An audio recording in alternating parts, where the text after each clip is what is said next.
Hello, hello, hello. Just checking that I can hear myself. Yes, I can. Checking that the stream is starting, which it should be, hopefully.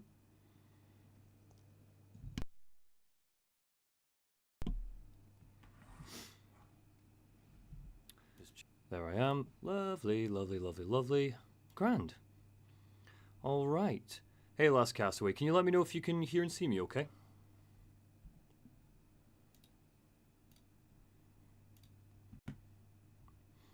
I'm seeing some hearts go off, so I'm taking that as a yes.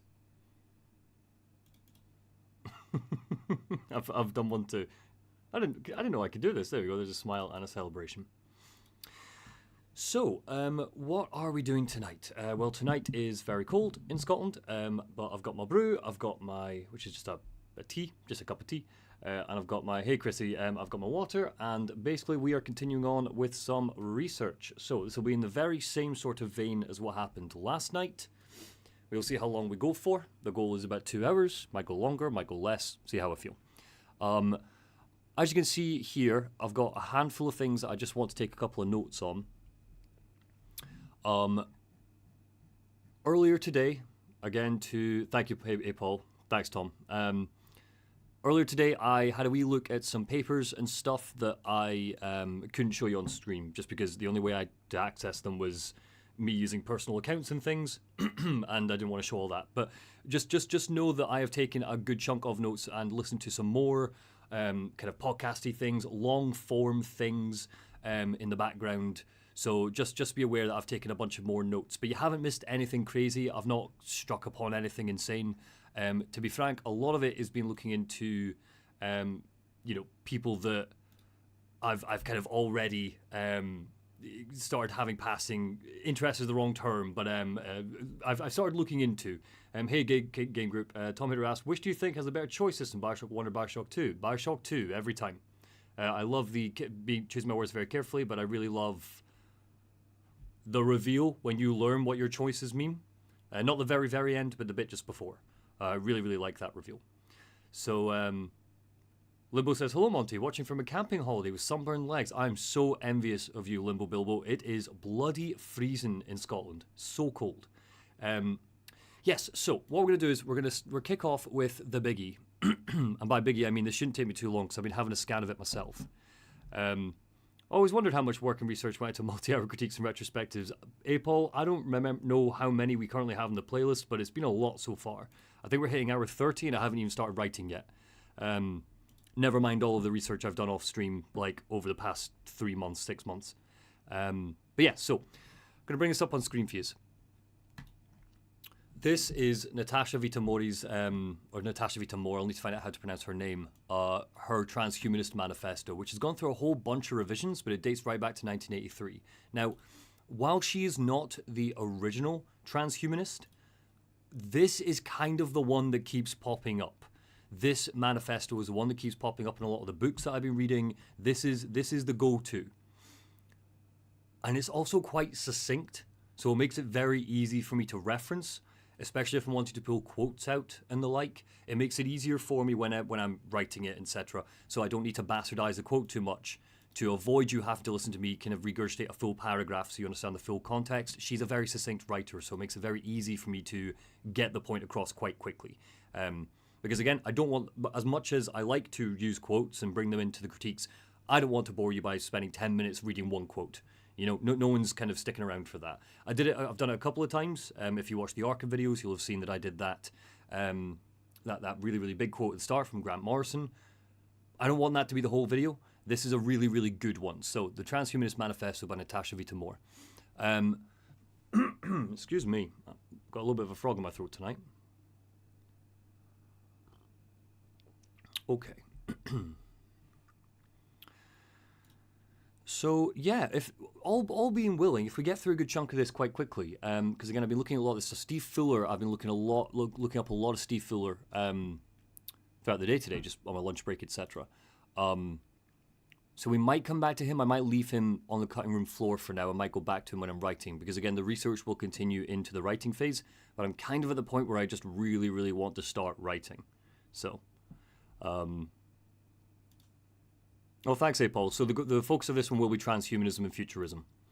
I'm just looking at the sort of world that System Shock shows us and wrestling with my own personal feelings about transhumanism, because I've very much come down the middle on it.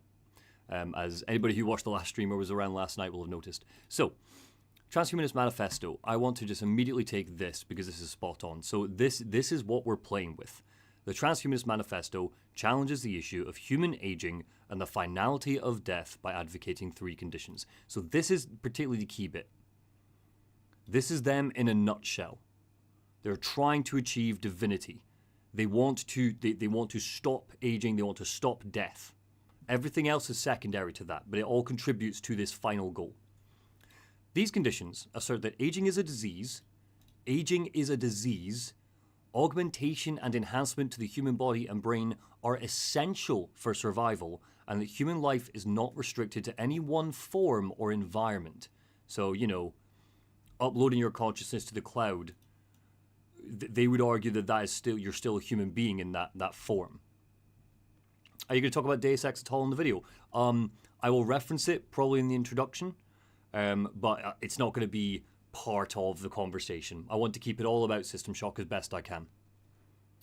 So, let me just take this. This is spot on. What a cracking quote. Thank you, Natasha, for being so clear in a way that I can reference.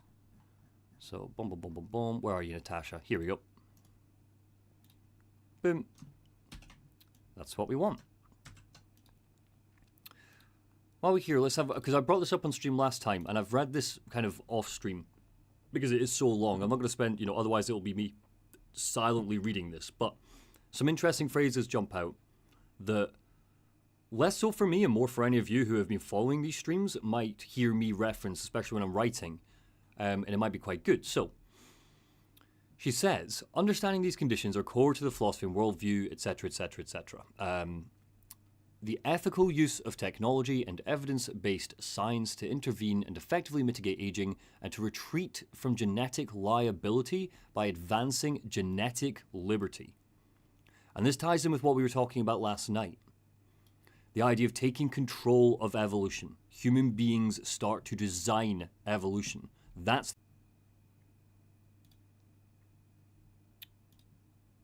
Have we cut out? Can you let me know if I've cut out? It's popped up just telling me that my OBS disconnected, which isn't good. But my internet's fine. Design evolution. That's... Yeah.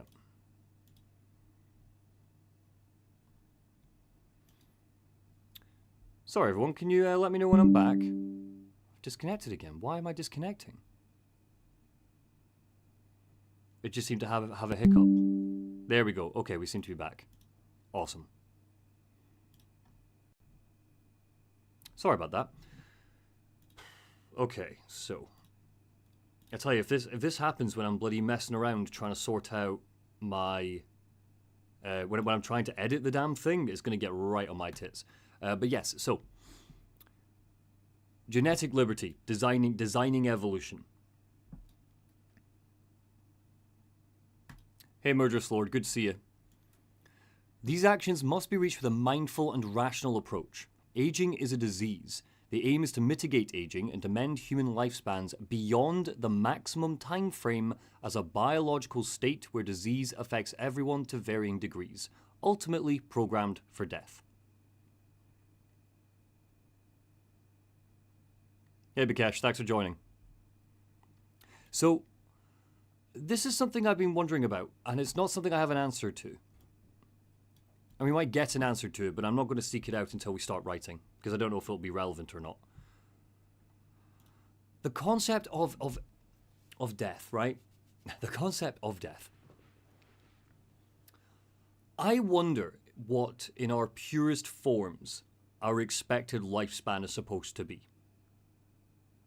Because whilst there isn't a hard and fast rule, and it will vary from person to person to person, if you take your kind of quote-unquote perfect human being, you know, your the way that an ableist would look at a perfect human being, and you remove all disease from that, we are purely focusing on aging and degradation, how long do you think we would last? Like, do you think that we would go to 150 if there was no such thing as cancer, as anything like that? It was impossible to eat any foods that would bother our bodies? Because they're talking about aging being a disease. I'm just curious what the standard age would be without all of the things that we're going to learn about today, that would be able to remove, be able to reverse aging, for example. The sort of stuff that transhumanists talk about. Paul says, augmenting people too much with technology scares the shit out of me. When it goes too far and people don't pay their monthly fee and get their liver privileges shut down. Yeah, totally. I mean, I'm running into internet problems right now on a stream. What if, what if some of this technology requires a stable Wi-Fi and internet connection? The Western world is yet to achieve free, accessible broadband absolutely everywhere. I'm talking purely about the UK here. God knows what it's like for people in the States. Maybe it's better, maybe it's worse.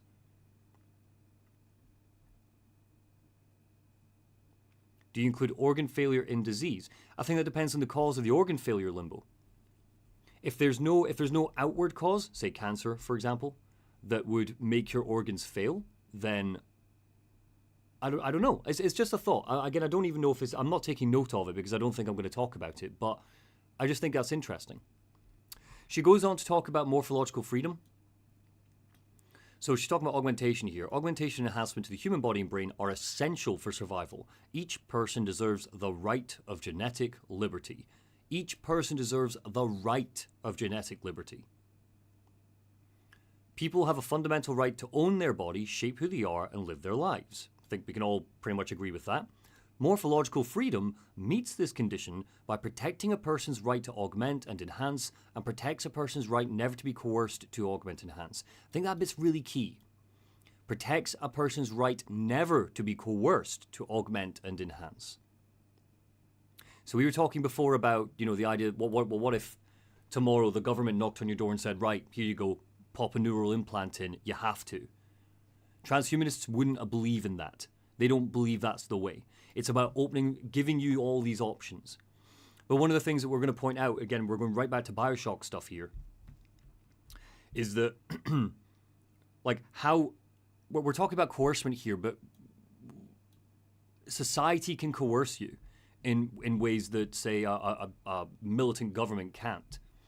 For example, if you are say you're a lorry driver, and suddenly there's a new law put into place that the only way you're allowed to drive a lorry is if you have a particular neural implant installed, because the laws have changed and the way that roads work have changed, and maybe what they do is the law changes your reaction time, the necessity of what your reaction time would be. So that wouldn't be the government is knocking on your door and saying you must take neural implant today, but what the government is saying is you're going to have to find another job because this private organization has decided that these are now the needs, the job requirements to fulfill your current job. Very similar to, say, Bioshock.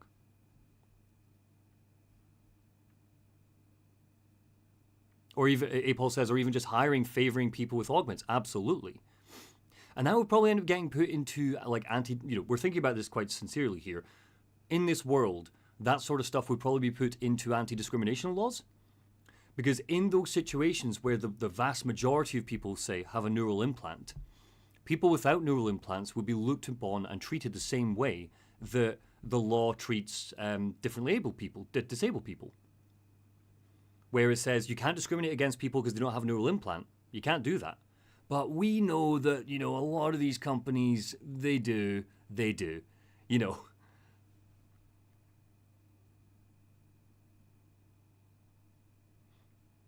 Oh, there you go, Limbo. Yeah, okay, good. Because I haven't, as I mentioned in the other stream, I haven't watched that H-Bomber guy in its video in its entirety yet, the Deus Ex one.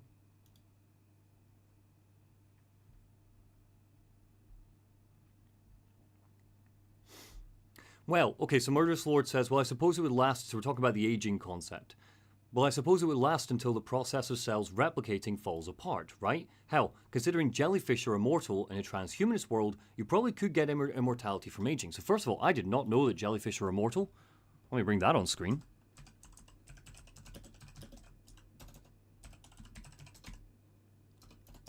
The thing I was thinking about was like turtles. You know, turtles live for how long? Like thousands of years, some of them, right? I think a turtle is like 900 years old. Wow, yeah, some jellyfish are immortal. Jesus.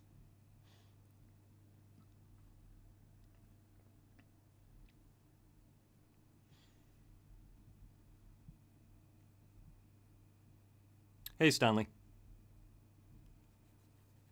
So I know that Deus Ex definitely touches on the same themes as System Shock, which would make sense because it was inspired by System Shock and Warren Spector was involved in it. I just, I haven't dug into, like, what say H-Bomber guy said about it. Wow.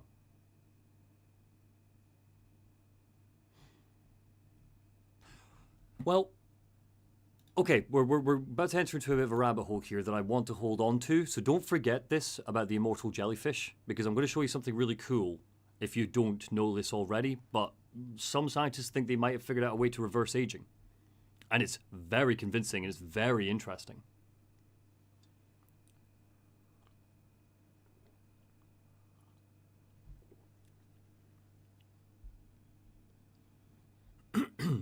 Jellyfish are quite simple creatures compared to something like humans. Yeah, absolutely, Vikesh. Yeah. Like we use up more energy. You know, we burn out our bodies faster because we're much more active. Like we weather different elements constantly. Jellyfish are underwater. That's it. And just the way their cells work are different. Right, let's jump back to this for a sec. So, morphological freedom meets this condition. So, we had what was his bloody name? Because I was watching a bunch of stuff by him earlier today, and the crazy guy. Oh my God, where is he? Zoltan Isfam. There he is. Let me make you bold, Zoltan. So I watched a really interesting debate between Zoltan Isfam and where is he? Steve Fuller about transhumanism. And Zoltan Isfam openly talks about morphological freedom there. And the way he talks about it is like, oh, we could, you know, biogenetically grow wings. That's morphological freedom to him. He was like, we might reach the point where technologically we could bioengineer wings on ourselves and then we can start flying. Which is crazy. Like, I think that's fascinating. If I don't know what that science actually looks like, but, you know, considering the things that we were learning about CRISPR the other day, who's to say it's not a future possibility? Again, none of this is going to be happening next year. Human life is not restricted to any one form, blah, blah, blah. For example, environment is the sole factor of the existence of life, whether it be biosphere on Earth, digitality of cyberspace, artificial simulations of virtual reality, i.e. if you're living in the Matrix, or the life support systems within outer space. To maintain existence, all environments require safe and healthy infrastructures that protect life and eliminate threats to life. So openly talking about just existing in cyberspace there. Your Soma style. Except what transhumanists claim is that they cling quite heavily to the continuity theory, which we talked about in the Soma video, which I don't subscribe to at all, and pretty much no neuroscientists currently subscribe to. In fact, none of the ones I found for the Soma video subscribe to it, and I try my damnedest to find it. Except for that one guy that who basically just talked about that very common concept of your spirit leaving your body, which immediately got poo-pooed by fellow neuroscientists using science, which was, yeah. A vision for shared appreciation of life and purpose. So people create theories, related opinions that can bring about discord, blah, blah, blah, blah. Yeah, so we have different feelings about the world. The sentiment is not about biology or human evolution. It is about a human need to control that is triggered by fear, greed, and uncertainty. Humanity needs a change, a new outlook that helps us become more humane, which is what Elise Bowen was saying yesterday. This something new is transhumanism, a worldview that seeks a quality of life that brings about perpetual progress, never-ending progress. There is no final goal in transhumanism. Even if we upload ourselves to the cloud and just exist as data forever, transhumanism argues that the goalposts are always being moved. We will always be moving them to find the next stage. Yes, Bikesh, very Ghost in the Shell, yes.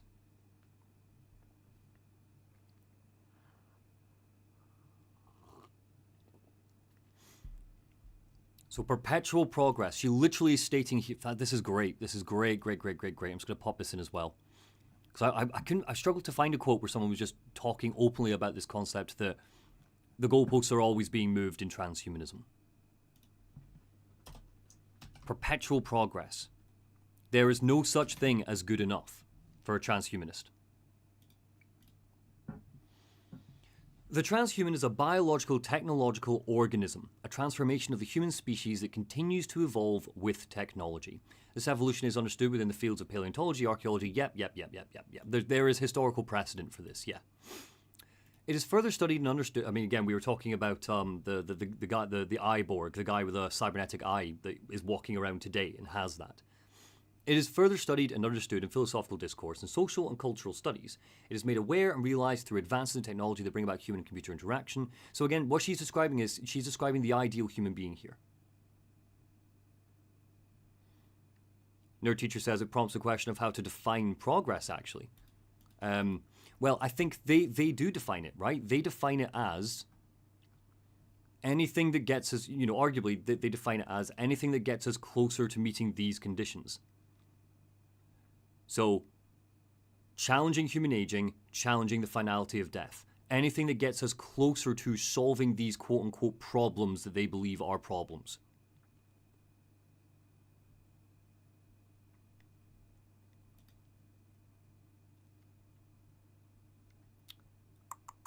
Yes, this is the bit that's going to get interesting. So, life extension and expansion. Life extension aims to increase the maximum human lifespan. Life expansion means increasing the length of time a person is alive.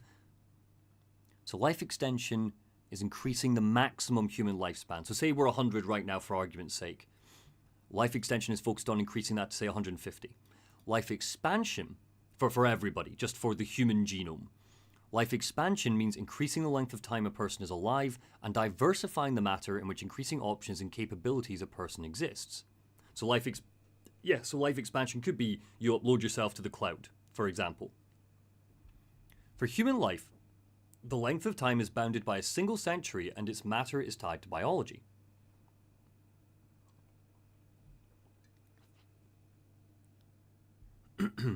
Stanley says, I beg to differ. There definitely is a thing like good enough, and it's called the Hot Pocket. As a Scot, I saw that, was it a Hot Pocket? It was the big mascot that popped out the toaster. What do you guys call them? Pop-Tarts? Absolutely loved that. Loved that. Thought that was just the best thing ever. Like, no notes. 10 out of 10. I wish we were that creative with our commercialism over here, because we are not creative at all with it.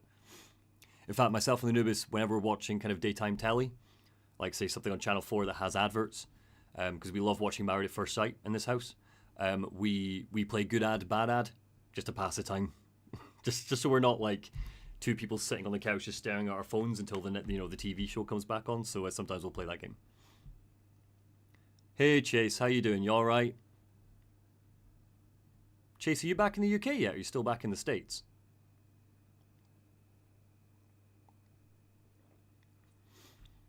Limbo, you're basically picking up exactly where I sit and what the through line is going to be of the System Shock video.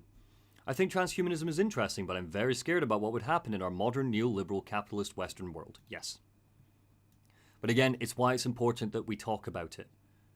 The thing, I mean, it's exactly what Elise Bowen said yesterday. Either we start having this conversation or corporations will, the Elon Musks of the world, the Peter Thiels of the world, they'll start having it for us. You're back on Monday. Oh, so it's early for you over there. Fair enough. Basically, if we want to avoid a world like System Shock, we need to start talking about this and taking this seriously. And it's not just about turning into cyborgs, although that is a factor. It's a major factor. So yeah, to pursue longevity, it is crucial to uncover visible and invisible borders between interconnecting forces that disrupt health and well-being. It is also necessary to actively address ethical concerns about science and technology with reasonable defense to protect human rights, including morphological freedom.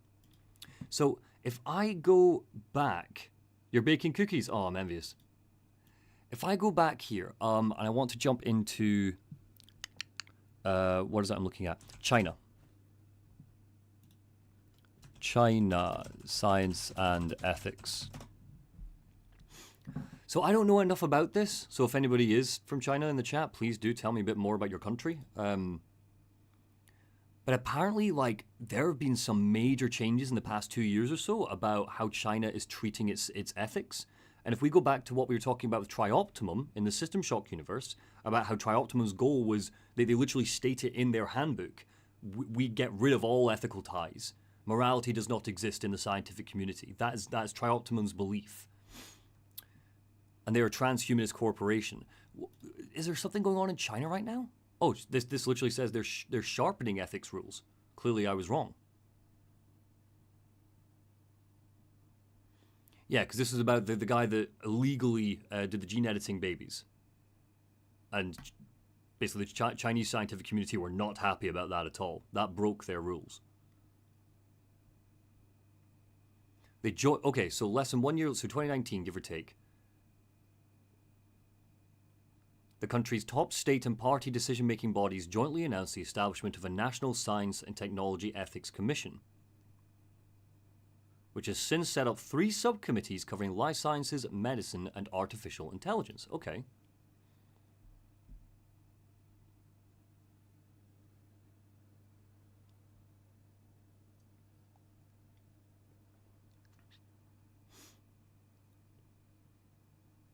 Oh, they're aware of risks too. Okay. Very similar to the sort of language that the UK government's been using.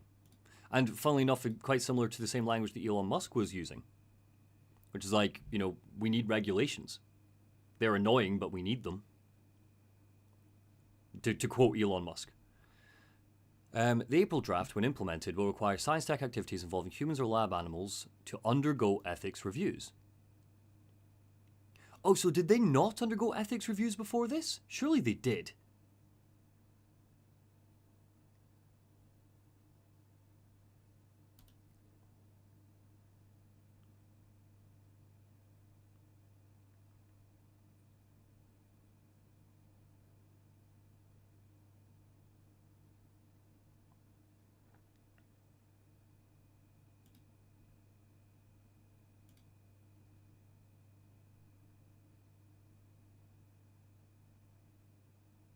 I wonder how China's social credit system would translate to rights surrounding physical augments. Yeah, totally.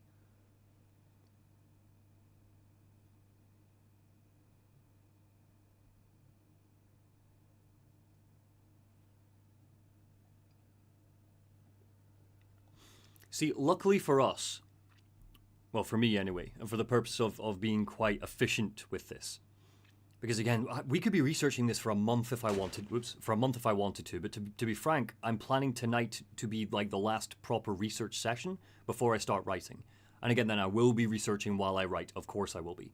But luckily for us, Trioptimum doesn't operate in China, so I don't need to. This is just a curiosity thing. I don't need to learn much about what's happening in China right now, aside from any interesting scientific advancements they've made.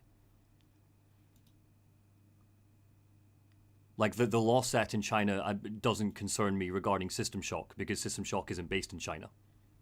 It doesn't even start in China, whereas it does start in America. It's more just interesting to hear what's going on over there. Because I must admit, I am quite out of the loop regarding, you know, China's progression, basically.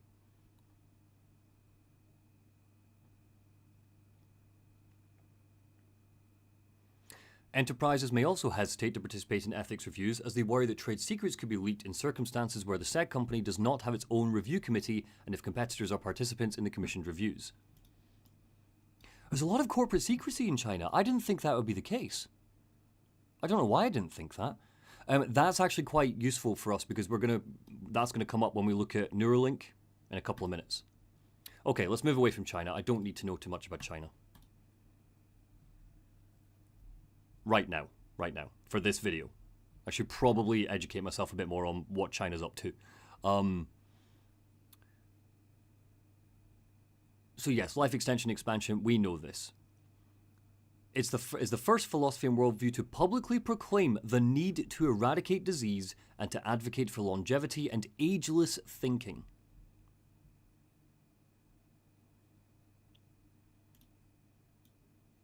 Is that true? Is it the first philosophy and worldview to publicly proclaim the need to eradicate disease? Oh, Bikesh, it sounds like you know a lot more about it than I do, so please don't shut up. It's good to get anything, you know, any of this stuff. Like, as a country, I just don't know nearly enough about it. But you're right. It's interesting, and feel free to drop any interesting tidbits in. But for the purpose of this, to keep me focused, because I will get distracted. Is transhumanism the first philosophy and worldview to publicly proclaim the need to eradicate disease? I'm trying to think, actually.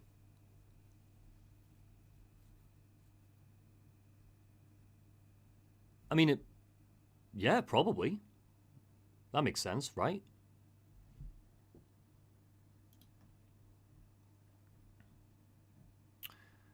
I would rather be a transhuman than a cyborg. So yeah, there is a distinction. But transhumanists do embrace cyborgs.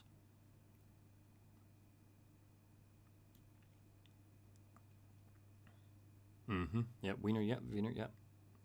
Hey, Virgil.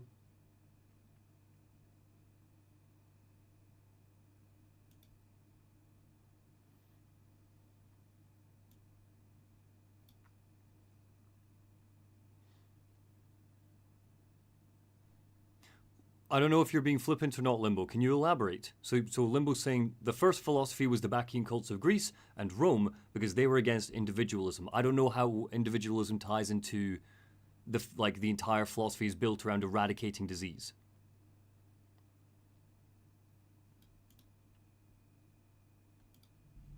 Schwartz says right now maybe. Yeah, if that feels correct to me.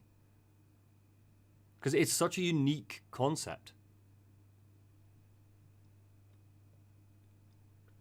Oh, I see. You're talking about the ageless thinking aspect. Okay, fair enough. Yep. So, I would rather be a transhuman than a cyborg. So this is a mantra of theirs. The technology for transhuman transformation emerges from cybernetics. It is here where concepts of the human and machine integrate and the computer begins to interact with the human body and its biology, bringing about the concept of the cyborg. Comparisons are often drawn between the cyborg and the transhuman deliberately and also unwittingly. A cyborg is positioned as an endpoint for the integration of human, machine, and computer. A cyborg is positioned as an endpoint. So the goalposts aren't being moved? Question mark? However, the transhuman is a continuous human evolution. Oh, sorry, I didn't read literally the next 5 words. This evolution includes... Okay, so the cyborg is not an endpoint, is the point she's making. Cyborg is a step on the way to it. This evolution includes a confluence of organic, human, technological advances in AI, nano... Because this is the thing, right? I think that I would be happy stopping at cyborg. I think this is where, from a spiritual standpoint, I draw the line. If I'm able to keep my physical form, but through the use of technology and cybernetics, I'm able to just change it, ship of Theseus style, and that has its own questions, but, but I can still feel like me walking around in a human body. But I don't need to worry about cancer. I don't need to worry about dementia.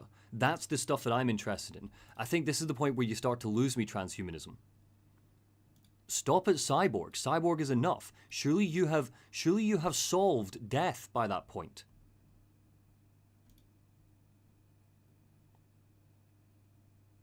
Anyway, sorry, let's continue. I'm actually just going to take note of that because I think that's pretty good to put in the video because we have to talk about cyborgs, duh.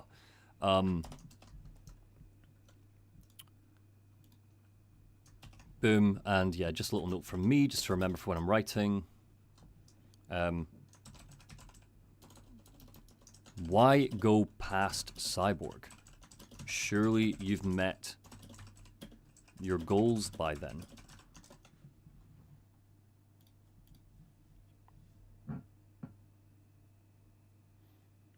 Alexander's here saying, cyborg has to be meat and machine where transhumanism could be the soul in the computer or it could be augmentation. So, yes, Alexander, thank you for that. I guess I'm just querying why. Why do we need to be soul in a computer for them to reach the goal of challenging the issue of human aging and the finality of death? Because if we're following the cyborg logic, we're talking about scientific enhancements that are able to, I mean, again, we're going to look at one in a minute, that quite literally can reverse aging. If you can reverse aging, you're not going to die. Unless, you know, somebody shoots you or you get hit by a car or you know, but if you can reverse aging, you can cure pretty much all disease. Presumably, in this world that they're describing to us.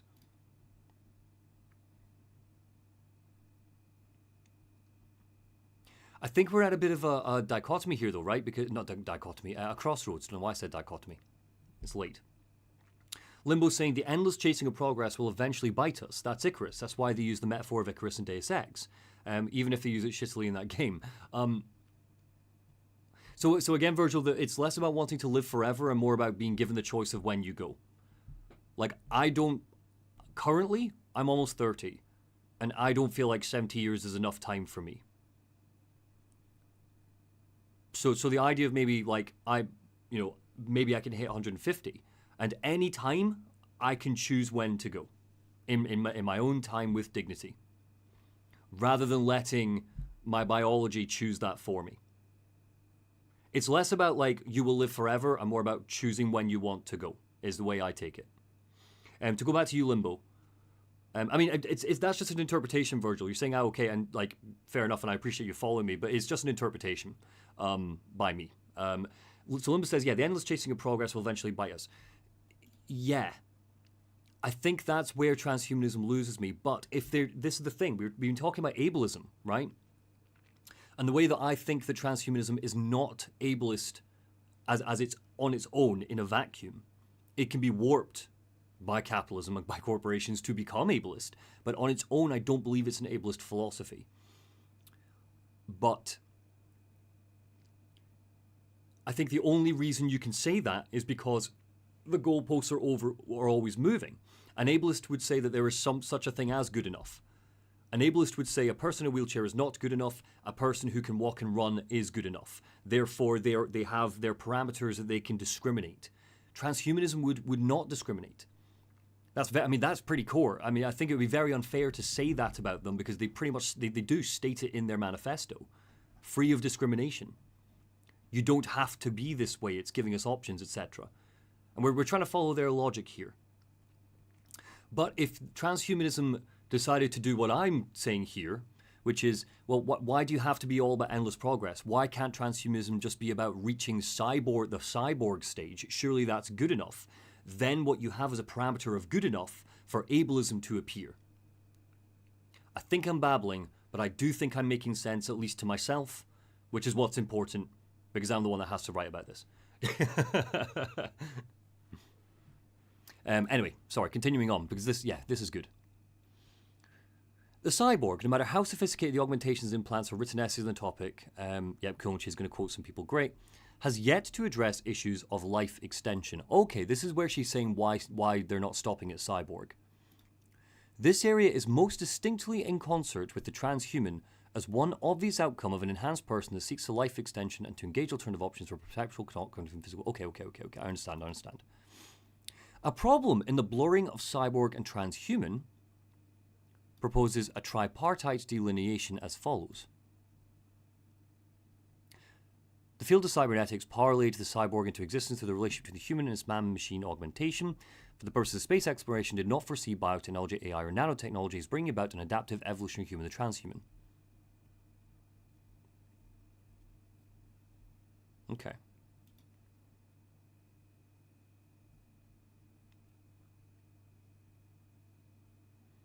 Thank you, Virgil. Thank you. I'm just glad that you're following along with me there. Thank you for... So Virgil says, the concept of good enough is probably what would bring the ableism in. Yeah.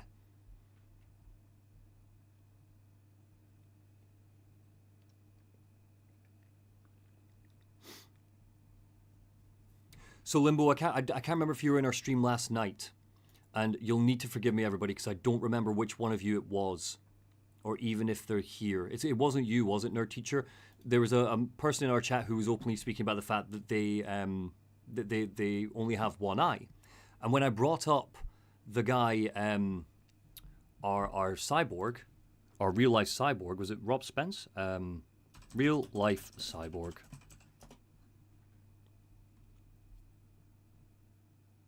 Don't know why I'm doing this when I quite literally have him written down here. Rob Spence, you know, a good example of this, a real-life person who has a cybernetic eye. So my name is Rob Spence. Just to bring him back on screen so you can all see him. This, you know, people were looking at this, a couple of people in the chat were looking at this, and Rob Spence himself looks at this and goes, this is absolutely amazing. And I think there's perhaps a fear that I have that perhaps there are blind people out there, or people who can't walk, who do look at this technology and go, that is amazing. Dalgo, thank you, Nerd Teacher. I don't think Dalgo's with us tonight, but Dalgo was with us in the chat last night. And Dalgo was talking about this, saying, this is awesome.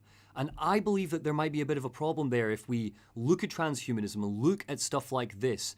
And again, I'm not a disabled person, so I can't speak for the disabled community, but, you know, me, Mr. Not Disabled, looking at a situation like this and going, but what about the ableism, by the way? And a little bit of that comes across as virtue signaling on my part, because I'm speaking for a community I don't understand, that I know for a fact, I now know 2 people officially, I don't know either of these people, but hearing from Dalgo and now Rob Spence, both looking at this, both going, that's awesome, and I would take that in a heartbeat. Are you kidding me? You know, then there's a danger there, I think, of me speaking on behalf of that community, that there's a chunk of them who want it, and drowning out those voices by effectively virtue signaling a little bit. So I don't know. I think it's why I'm going to be trying to staying away from the ableism conversation. If you know, in the video, I just don't think I'm the right person to have that conversation. And there's a bunch of other stuff that System Shock wants to talk about. I'll probably flag it while I'm going, but I'm not going to dive into it. Just again, because I just think that it's not helpful for my voice to be there. I do know that if I lost my eye tomorrow, I would probably look at cybernetic implants and think that is absolutely awesome. Because I just think it's awesome technology. Aside from anything else. Simply adding gadgetry to our bodies, she says, will not make us modern or evolved, nor will designing new bodies and environment to inhabit without a transdisciplinary strategy.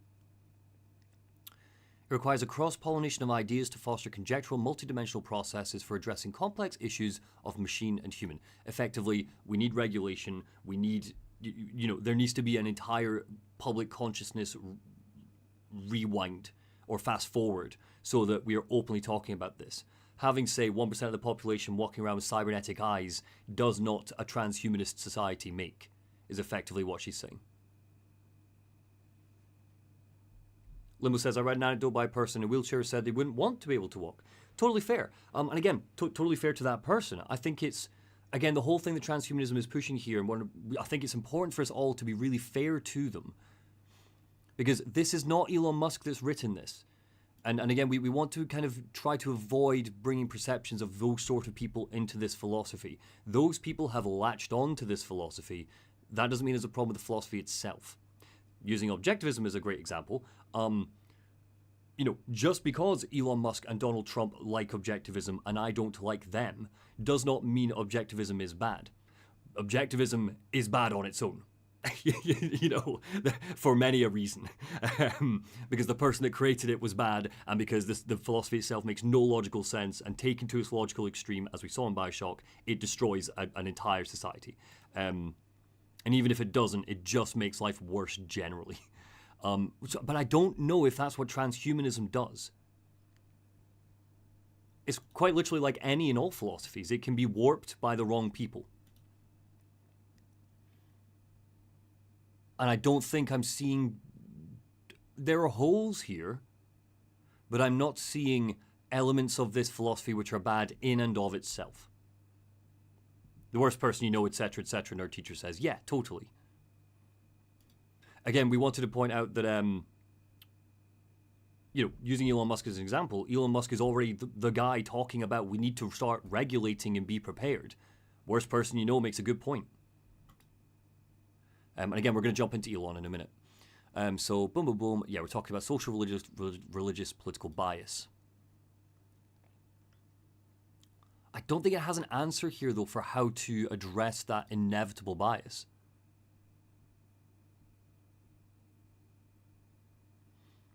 Yeah, so Stanley, you're bouncing off the thing that I'm definitely going to be running with there, which is you're saying, so yes, it's about choice, but how much of a choice is it really when/if augmentation starts to make certain tasks and jobs almost impossible to do without them?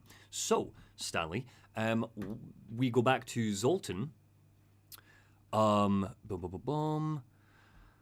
Did I take it down as a quote? I bet you I didn't. But I saw.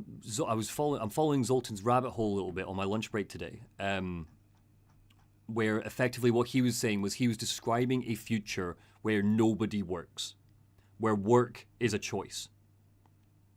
I don't know if anybody has seen Carol at the End of the World on Netflix. Great TV show, totally recommend it. Really, really good. But that is a show all about choosing to work and finding purpose and meaning in work.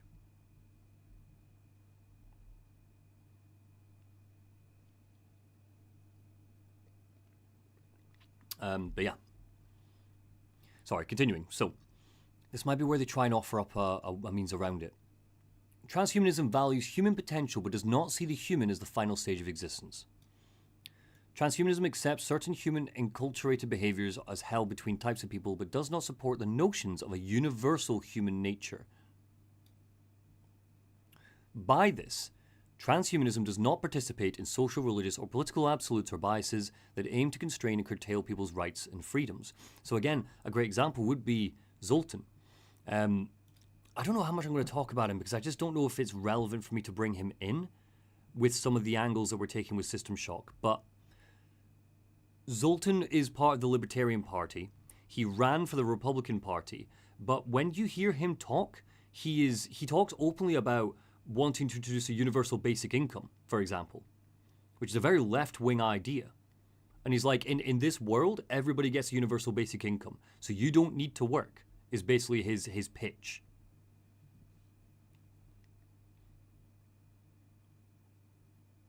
Oh, no, Stanley, this is good. Sorry, I do want to point out that, please don't hold back. It's good for me, you guys saying stuff either that I've already said or that I'm, thinking about but I haven't said out loud. It's good for me to say this out loud, mainly so that I can... The purpose of the research stage is drinking stuff up, writing down some interesting quotes, and beginning to form what the story of the critique is going to be. That's the purpose of it. Is he a Patsock? Oh, okay, I'm going to have to Google what Patsock is. Can you tell me what Patsock is? Oh, Socialist Patriot. I don't think he would... Sorry, I wasn't following the shortened version. I don't think he would describe himself that way. He describes himself as a libertarian, but it's interesting to hear him talk. Because the more he talks, the less libertarian he sounds. Which is... It's just interesting. I don't agree with everything the guy said. For context, in case none of you are following, this is the guy that believes that biology is immoral. That was what he said. That's the quote we have for him, where he says that he believes that biology is immoral because it leads to suffering and because it leads to harm. Thinking about, well, you know the sort of stuff I'm talking about, like cancer, etc. He believes that biology is immoral. So we were all kind of like, this is a weird thing to say. And we fell down a bit of a rabbit hole with him yesterday. And then on my lunch break, I watched a really interesting debate between him and, my God, what is the guy's name? I keep forgetting. Steve Fuller, who also is all over the map politically. Steve Fuller is like both capitalism's greatest critic and capitalism's greatest advocate. This guy is mad. He's a contrarian. Very interesting and very charismatic philosopher, but an insane person. I would struggle big time, I think, to have a conversation with him where I walk away understanding what he believes in. But he's very interesting. Biology the concept, Virgil. Biology the concept.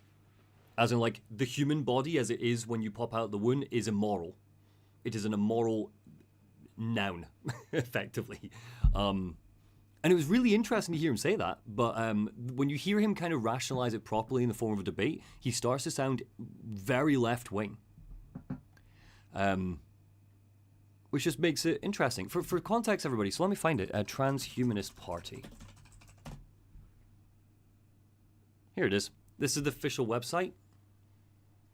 I mean, first off, as a web designer, bad website. And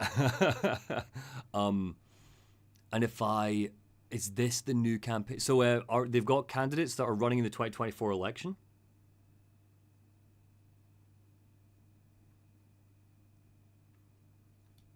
Feels like some kind of new original sin. Nerd Teacher, I think it's a really good comparison. Yeah. It's a really good comparison, actually. Let me see if I can show you this. Is this the one I'm thinking of? No, this is a talk. Where's the campaign video? Here it is. Let me show you the campaign video. This is their 2024 campaign video. Might be a little bit loud, so brace yourself.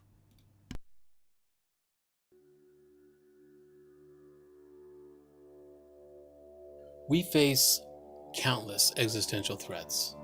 Our nation can't afford to be distracted by attention-seeking toddler politicians. To address the issues that the technological singularity will bring, we need new thinking, new solutions, new policies. The analog solutions of the Republican and Democratic parties, they don't meet the minimum system requirements for this digital age. We need to get this right, and soon.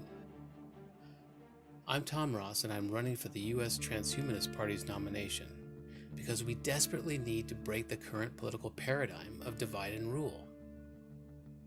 Our nation is a complex platform with intricate, fragmented issues that act like malware. But her people, we the people, are sophisticated and smart and more than capable. It's time to get serious. It's time to defrag America.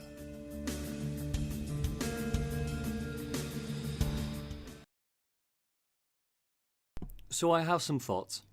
Thought number one is, why is he using the Spec Ops The Line music? Second is, like, look, 'cause it is such an intense, like, campaign that this is out to scare people. It's not good at all.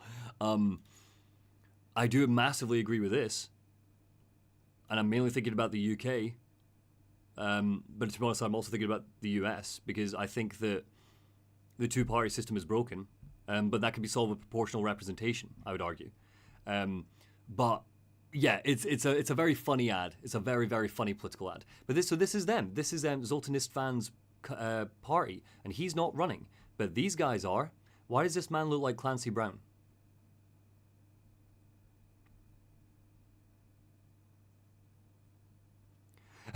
GeForce says, I'm sorry, but analog offers finer details than digital, so I'm not sure I can get behind this guy. Yeah, okay, fair enough. But like, look at this. Almost certainly generated with AI art, right? Almost certainly. Hello there, it's really artistic. I have no idea what he wanted to say, Register says. But yeah, anyway, moving on.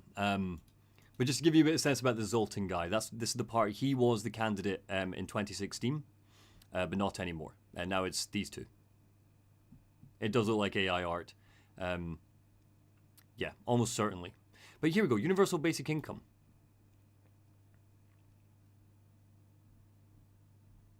Oh, come on. Where's your bit about... Why is it taking me to... Oh, I see. Okay.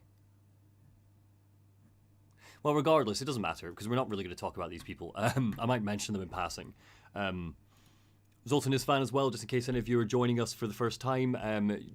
Yesterday we learned that he was the man who went on the campaign trail with... I won't spoil it for you. I can't even... I'll have to spoil it. A coffin car. The Immortality bus. This is him. This is him on the campaign trail. He took a bus and he turned it into a coffin. The idea was that I'm going to stop you from dying. And like, this is nuts. When you see this stuff in action, it's so nuts. There he is. But when you read the manifesto, it's like, okay, I kind of understand transhumanism. I get it. You know? Maybe it's just me. Maybe you're all sitting here going like, what is happening? Monty's lost his mind. But I think this has a bit of a point. It's why I'm right down the middle. Anyway, we're almost at the end, and then I want to jump into real life stuff. So transhumanism recognizes the uniqueness of people and the need to overcome irrelevant bias of age, race, gender, appearance, religion, beliefs, and political and social status, and supports gender diversity to include rather than exclude a heightened awareness of the potential multiplicities of gender and sexual options. Yeah. In this transitional process, the transhuman sheds worn-out biases and integrates new values and methods for longevity, extending the maximum lifespan, improved biology, and increasing mental acuity. That's the big one for me. Anybody who was on the stream yesterday knows that it's one of my more than dying, losing my memory, losing all sense of myself, Alzheimer's, dementia. That's one of my greatest fears. That and being stuck at the bottom of the ocean. So here we go. Beyond mortality. The disease of aging leaves people helpless, locked in a system of sickness and death rather than a system of healthcare and life. We need new technology, science, and social structures that promote positive conditions rather than negative conditions. Beyond scarcity, we must improve global quality of life. An economy of abundance is not about how much, it is about how good. A quality of life that provides basic human needs, freedom, well-being, and that advances opportunity and potential. And then beyond cruelty, yeah, no discrimination. Sex, age, race, gender, appearance, religion, beliefs, and political and social status are global, verifiable, and prevalent. What would society need to overcome misperception and cognitive bias when an abundance of compassion and discrimination has no place or purpose? It's notable here they don't mention ability.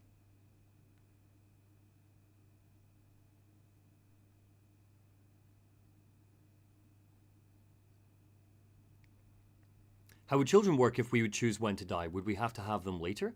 So according to Zoltan Isvan, Mr. Coffin Man, he basically is like, I don't know, probably, are you going to want kids? You're like, have them if you want, I guess. But like in his world, it's not that, it's more just like, life would be so good that like, why would you bother? And if you need them, we can grow them in test tubes, is basically what his pitch is.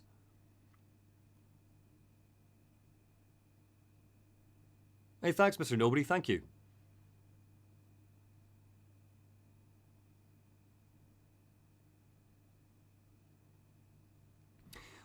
I will actually just point, Mr. Nobody's saying there, like, I don't really know how to edit.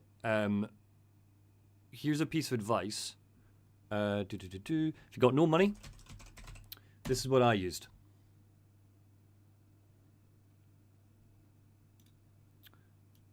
OpenShot. It's not perfect, but it does the job, and it works on a crappy laptop. It's one of all of my early videos. Everything before the control video was made using OpenShot, totally free. Totally free. It's OpenShot, it's open source. Which one of you was it that was talking about open source software? This is open source software. So this is where I recommend you start. OpenShot. It's brilliant. Overpopulation would be insane. Permits for children, you only get to have one when someone chooses to stop existing. Well, Taylor, again, a lot of the problem here is transhumanism is kind of running before it can walk. Because what they would pitch is that, well, no, by that point we'll be in the stars, System Shock style. If we can cybernetically enhance our bodies to adapt to all environments, who's to say that we can't, you know, change ourselves so we don't need to breathe in space? There are people right now, to give you a sense of this is a very real thing that people are looking into. Let me get it up for you.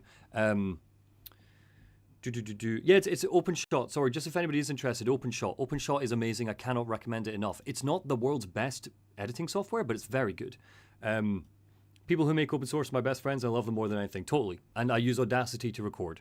But again, any PC or laptop should come with a recording thing. Genetically enhanced to not need to eat. Oh, how do I find this? People who are... It was in one of my books and I didn't write it down. People who can eat through the sun.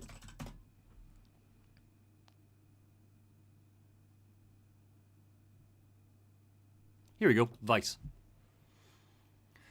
People are actively looking into ways to to engineer ourselves so that we don't need to eat or drink. And we get all of our energy from the sun, yes, like plants. And there are scientists right now who are looking into this. And I wish I had a couple of names for you, but they're in bloody Homo Deus and I didn't write them down. So like eating would just be a choice. You don't need to eat. Yeah, they found, so there's no way on Earth that genes from an algae should work inside a human cell, and yet here they do. They allow the animal to rely on sunshine for its nutrition. If humans wanted to hack our own cells to do photosynthesis, researchers say, we might use a similar mechanism.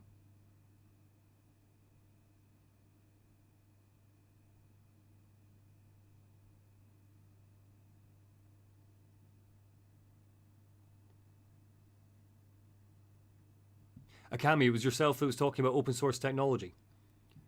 You should listen to what Karen Sandler had to say about living with a closed source pacemaker. Is this a video?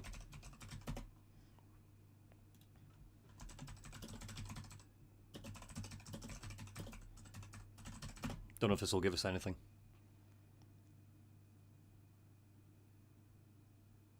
Oh, I don't know who this is.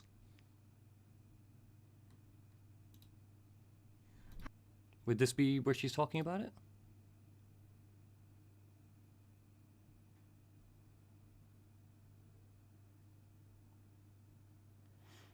Akami, if you have a link or something immediately to mind, like a talk she did or an article she did, MGS5 Quiet Style Baron says, yeah, totally. That's what they're looking at. But if you have a link to particularly what you're looking at, let me know. How is the role of open source changing with technologies like the Internet of Things and ubiquitous connectivity and everything today coming with a software layer? I think that's the most important question, actually. And where I'm coming from is that I'm passionate about free and open source software because I have a defibrillator in my body that I rely on. And my heart is literally connected to a device with software that I can't see. And in researching why that's so, in researching how unsafe these medical devices are, I started asking some of these questions because as we have all these medical advances, these devices are broadcasting wirelessly. They're talking to a lot of other things. You can potentially monitor, if you've got an insulin pump, you can monitor your blood sugar levels on your phone and compare it to your diet and track your diet and your exercise regime. And as we move towards an Internet of Things, everything's talking to everything else. And with, for example, cars. So it's a very short walk from medical devices to cars because the average luxury car has 100 million lines of code in it. And the Software Engineering Institute estimates that for every 100 lines of code, one bug is introduced. So that's a lot of bugs. Even if we catch the vast majority of them, there's still going to be bugs. Software has bugs. I think we software experts all agree. Every software engineer knows. And so in the Internet of Things, everything is talking to everything else, which means that we're only as safe as our weakest link. So when academics show how unsafe cars or medical devices are, so cars, for example, they don't go straight for the brake system. They don't go straight for the critical systems. What they do is they go to the systems that talk to the critical systems. So they'll go through the entertainment system. Or, for example, they'll go through... Sorry, everybody, I'm going to note this down. Akami, thank you for this. This is a belter. Thank you. This is great. Really good. The wheel maintenance system. So cars are sometimes broadcasting, to the dealers, my tires are low in air. And so that's broadcasting remotely. It's not considered a particularly critical system. But because everything talks to everything else, you can get into critical systems via less critical applications. And so what we have is where we have an Internet of Things where your light bulbs are talking to your computer, maybe it's your security system, maybe your refrigerator. We're only as safe as our weakest link in there. So which means that our software is becoming, all of our software that has seemed not so critical is becoming critical as it interacts with everything else. And so free and open source software has never been more important because we will never have true safety and security over time without free and open source software. Great. I'm just going to splice a bit of that together. Give me 2 seconds.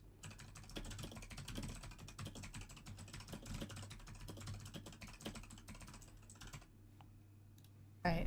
It interacts with everything else. And so free and open source software has never been more important because we will never have true safety and security over time without free and open source software.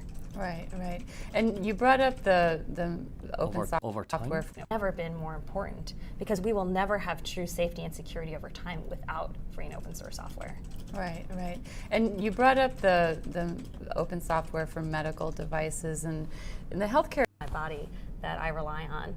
And actually, and where I'm coming from is that I'm passionate about free and open source software because I have a defibrillator in my body that I rely on. And my heart is literally connected to a device with software that I can't see. And in researching why that's so, in researching how my heart is literally connected to a device with software that I can't see.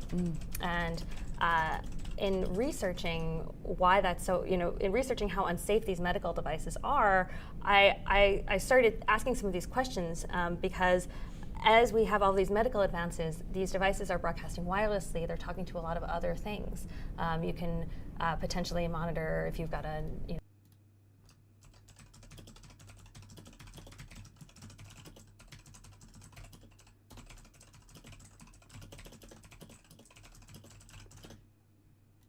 an insulin pump. You can monitor your blood sugar levels on your phone and compare it to your diet and track your diet and your exercise regime. And as we move towards an Internet of Things, everything's talking to everything else. And with, for example, cars. So it's a very short walk from medical devices to cars because, the average luxury car has 100 million lines of code in it. And the Software Engineering Institute estimates that for every 100 lines of code, one bug is introduced. So that's a lot of bugs, even if we has 100 million lines of code in it. And the Software Engineering Institute estimates that for every 100 lines of code, one bug is introduced. So that's a lot of bugs, even if we catch the vast majority of. Is it for every million lines? And the Software Engineering Institute estimates that for every 100 lines of code, one bug is introduced. So that's a lot of bugs. Even if we catch the vast majority of them, there's still going to be bugs. Software has bugs. I think we software experts all agree. Every software engineer knows. And so in the Internet of Things, everything is talking to everything else, which means that we're. It's good enough for me for now. It's good just to have that. That's an excellent find, Akami. Thank you for that.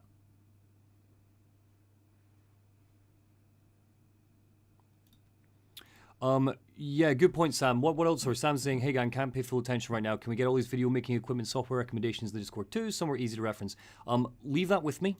What I will do is, not tonight, because when I finish the stream, I'm just going to go straight to bed. But what I will do is tomorrow, I will change the description of all the VODs and every stream moving forwards to list what I use right now. My PC specs might be difficult because, to be frank, I don't really know how to find them. But I will find them. And then underneath I will give a, start for 10, this is what I used to use, the free shit, basically.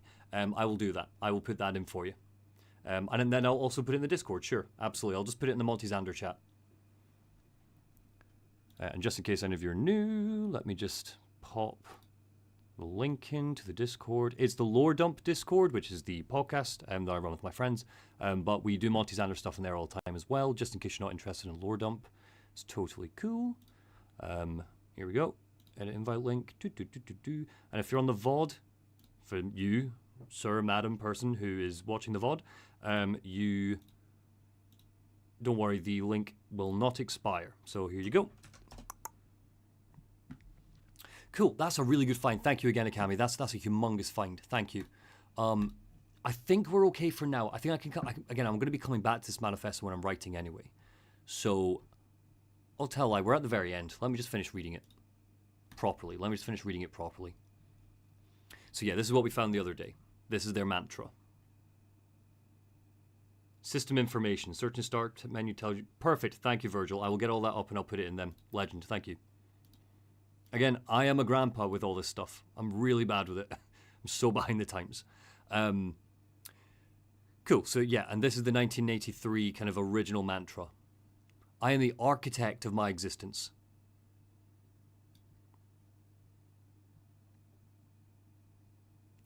Transhumanism calls upon a heightened sensibility to reveal the multiplicity of realms yet to be discovered. What a great turn of phrase there. Yet to be realized. We are exploring how current and future technologies affect our senses, our cognition, and our lives. Our attention to and comprehension of these relationships become fields of art as we participate. Yes, this is all very lovely, flowery language, but you're not telling me much.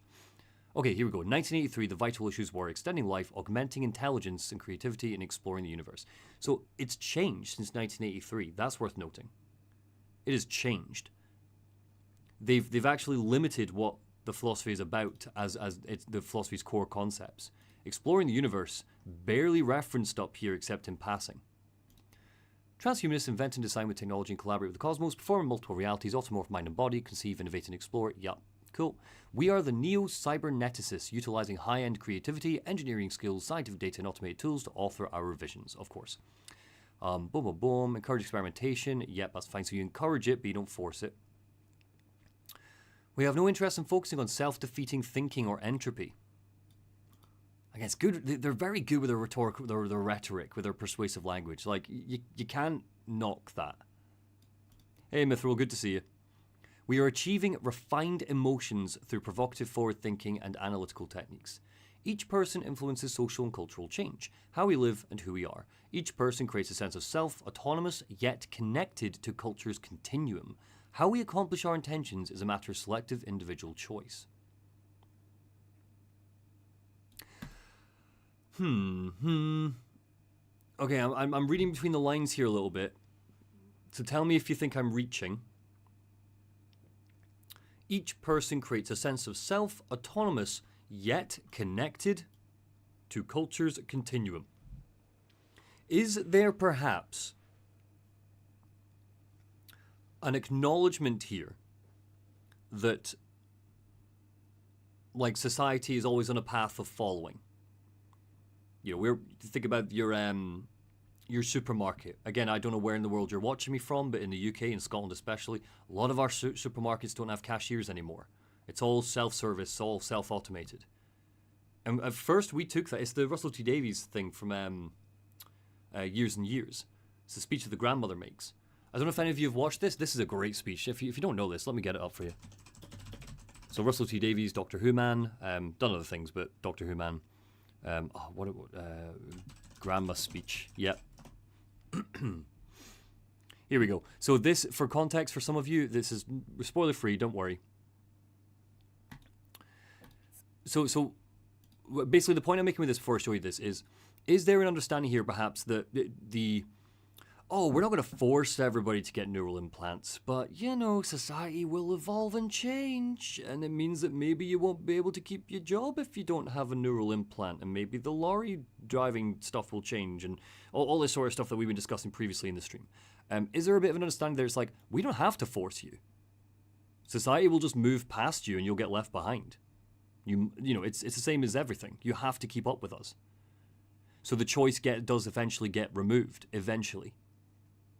And to kind of talk about this, about like how we do this to ourselves. So Years and Years is a transhumanist TV show. It's about a lot of things, Years and Years. Some of you may have seen it. This is from episode 6. Don't worry about spoilers because it's on Disney Plus. I recommend you watch it or pirate it.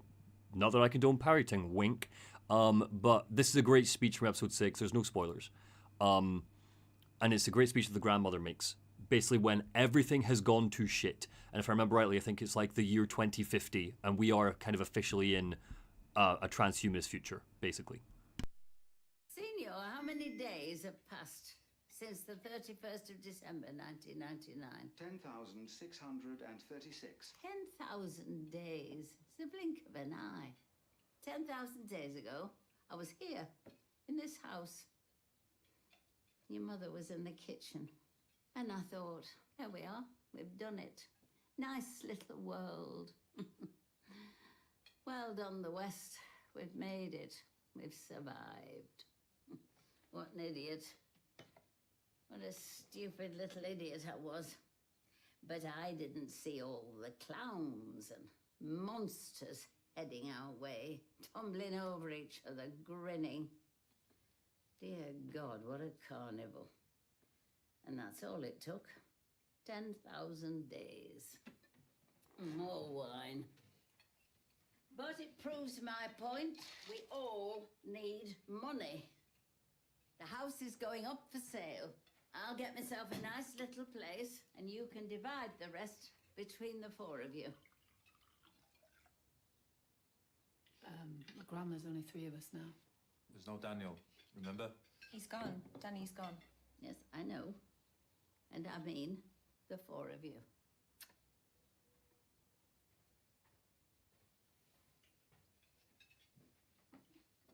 And I won't get that much. God knows we're still in a slump. But this house has been losing money for decades. It's a relic. So this particular relic is saying, let's move on. Well, it's very kind of you. Yes, it is. Perhaps, but it still doesn't alter the fact that it's all your fault. What is? Everything. Who? All of you. What do you mean? The banks, the government, the recession, America, Mrs. Rourke. Every single thing that's gone wrong, it's your fault.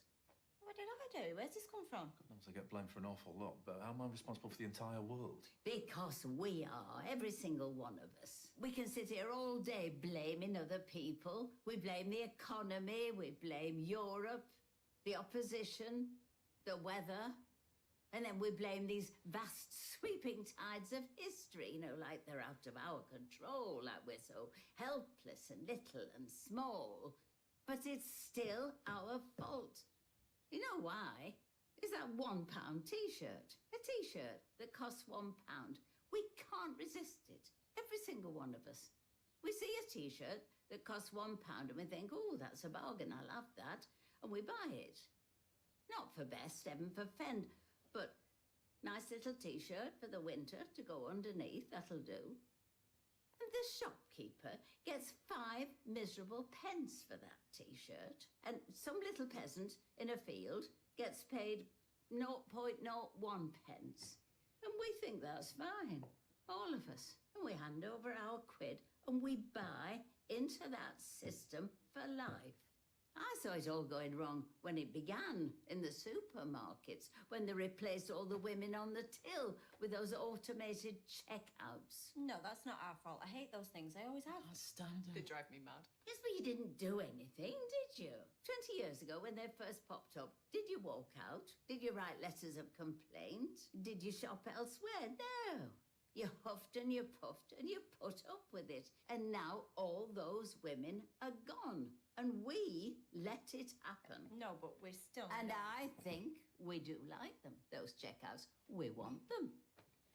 Because it means we can stroll through, pick up our shopping, and we don't have to look that woman in the eye. The woman who's paid less than us. She's gone. We got rid of her. Sacked. Well done. So yes, it's our fault. This is the world we built. Congratulations. Cheers, all. So yeah, sorry for anybody who joined halfway through there. We were just looking at that clip from years and years, just because it ties in a little bit with just how, as we're finishing up with the manifesto here, the idea that yeah, get him, Grandma. It's a great speech. It's a great speech. It's a great speech in a good show. I don't think it sticks its landing at all. But at the same time, anybody who's seen years and years, after that speech about the automated till and about how we let this happen ourselves, and you know, nobody writes complaint, and deep down a little part of you likes it, just a little bit, which I don't know about any of you, but I can speak to that. I totally recommend it, Virgil. I totally do, and you haven't had anything spoiled there.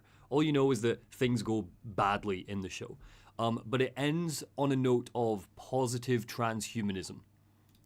It ends on this sort of world that the manifesto describes, not a dystopia. It ends on a note of hope. RTD, yeah, Murderous Lord. Russell T Davies, who did the David Tennant and Eccleston eras of Doctor Who, and is now back in the car to do Shooty Gatwa's bit. Anyway, this is a great place for me to take a pause, get myself another drink, etc. And we are, it makes it much easier to shoplift, Virgil says. And when we come back, we are going to look at, so I've done that bit now. So that's that bit done. On to the next bit. On to the next bit of this incredibly complex philosophy. But again, I'm constantly looking at this, and I'm waiting on a couple of books to arrive now that I'll be reading in the background too. Steve Fuller, I've covered Steve Fuller myself. And I spoke about it with some of you. I don't need to go into him. I do want to look a little bit about Nick Bostrom if I can. FM23, yep. The robot fatality, that's going to be quick. So I just want to get a bit of information about Robert Williams, who's the first person ever killed by a robot. Schwartz, I'm a full-time cashier and I love self-checkout. Yeah, totally fair. Totally fair. Cool, we'll come back and we'll just keep working through this list. Because this is the biggie. Yes. Okay, I will see you all in 5. Let me bring up my wee screen for you. Just in case anybody jumps in and is like, what's going on?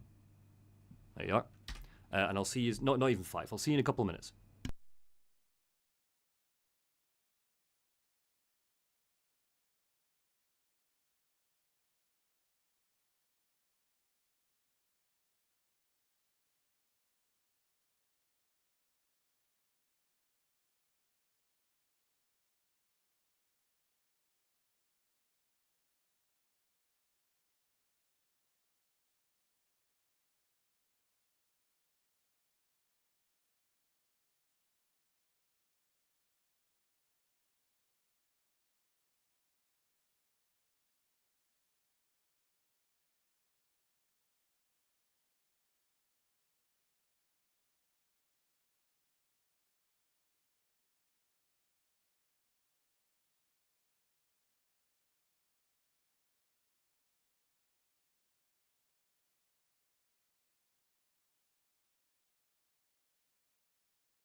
I'm back. I'm seeing some interesting chat going on in the chat. Hakai saying like, yes, it's so you're saying that you really like the lady's speech, Hakai, but you're saying, yes, it's partly our fault, but are we really given a choice in the matter? I think you made a good point about the wheel. Let me find you. Well, I kind of sort of agree with the speech. I always feel that there's also a little hypocritical way of thinking, mostly because we can go back and back with every advance until the invention of the wheel. Totally agree, Hakai. Totally agree with you. Yep. Mythful, you hate the fact that transhumanists use the word evolution. Yep. Totally get it. I will be using it in the video. I'm giving you a heads up now so you don't get annoyed when we get to that point. Just because it's the language that they use. And it keeps things consistent when I'm pulling them in to quote from them. Cool, right, so next. What's next? Nick Bostrom, let's start with the robot fatality because I don't think that'll take long. I just want to get a link to it. So, Robert Williams. First guy to be killed by a robot. Let's say robot fatality. Here he is. Wired. 1979. A 25-year-old Ford Motor assembly line worker is killed on the job in Flat Rock. It's the first recorded human death by robot. Oh, god damn it, Wired.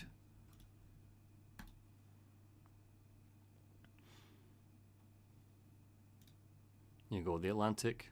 Are you also going to do this to me? Yeah. God damn.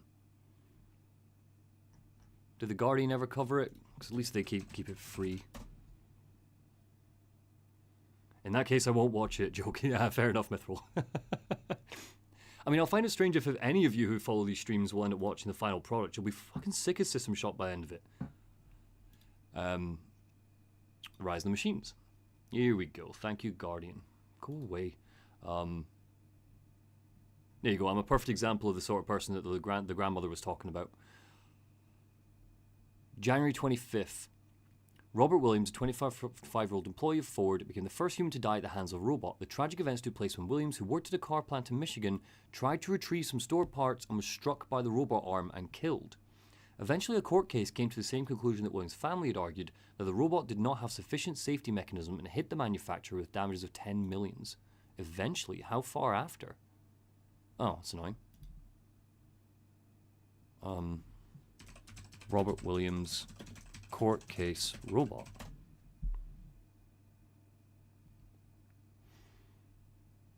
Virgil, to quote Chase, and I'm not sure if they're still hanging about, but Chase and the Nubis on Lore Dump when we did Bioshock, if you see a paper you like, just reach out to the academic. 9 times out of 10 they will send it to you. Here we go. Is this it? New York Times? Wow, when did they get it? 1983. No way. 4 years later? A lawyer for the workers' family said, the question, I guess, is who serves who? I think we have to be very careful that we don't go backwards to the kind of notions we had during the Industrial Revolution that people are expendable. This is in 1983? 1983 they were saying this.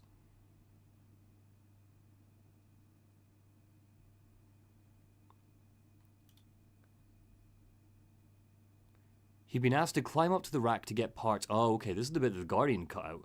He'd been asked. So again, that's a failure of management. It's not the robot's fault. Robot doesn't know what it's doing.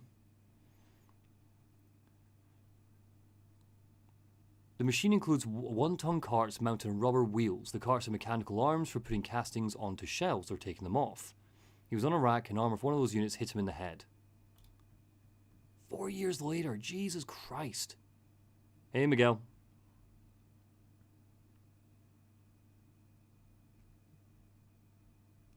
Taking this, popping this in here. Great, that's all I needed. Just so it's in the doc for me to reference, because I will be referencing it. Probably in the section when we start talking about robots and cyborgs. Cool, back to the top. What have we got left? Oh, we're getting through it. We're getting through it. Let's learn a little bit about FM 2030. So this guy is a transhumanist philosopher who changed his name to FM 2030.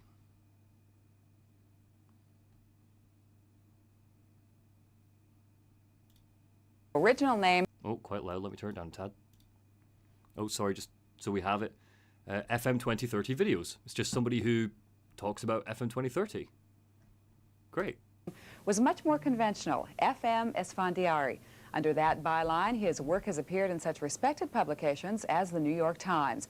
Esfandiari changed his name, he says, to affirm his belief that the years around 2030 will be, in his words, a magical time.